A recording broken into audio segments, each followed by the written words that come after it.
ఈరోజు ఈ మాటలు వింటున్న దైవజనమా, మీ ఇంట్లో జరిగిన కొన్ని సంభవాలు బయట తలెత్తుకొని తిరగలేక అవమానంతో ఇంటి లోపటే ఉండి కుమిలి కుమిలి ఒకవేళ ఏడుస్తున్నారేమో. మాకే ఎందుకు ఇలా జరిగింది, మా పిల్లల జీవితాల్లోనే ఎందుకు ఇలా జరిగింది, నా జీవితంలోనే ఎందుకు ఇలా జరిగింది, అయ్యా మీ కొడుకు పలానా ఆ మాట అనేలోపే నీ గుండె పగిలిపోయి నలుగురికి చెప్పుకోలేక అవమాన భారంతో కుమిలి కుమిలి కుమిలి కుమిలి ఈ ఆరాధనకు ఒకవేళ దైవ సన్నిధికి వచ్చాక మీ భర్త త్రాగుబోతట కదా,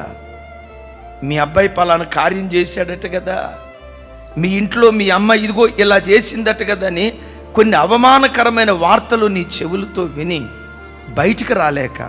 ముఖం 10 మందికి చూపించుకోలేక, అవమానాన్ని ఎవరికి చెప్పుకోవాలో అర్థం కాక కుమిలి కుమిలి ఇంటి లోపటే ముసుకేసుకొని ఏడుస్తూ ఉంటే, తలదించుకొని దైవ సన్నిధికి వచ్చిన చెల్లి, తలదించుకొని దైవ సన్నిధికి వచ్చిన అన్నయ్య, యుద్ధశూరుడకు దేవునిగా దేవుడు నీ ఇంటిలో అడుగుపెట్టి ఎక్కడ తలదించావో అక్కడే నీ తలను నా దేవుడు పైకెత్తునుగాక.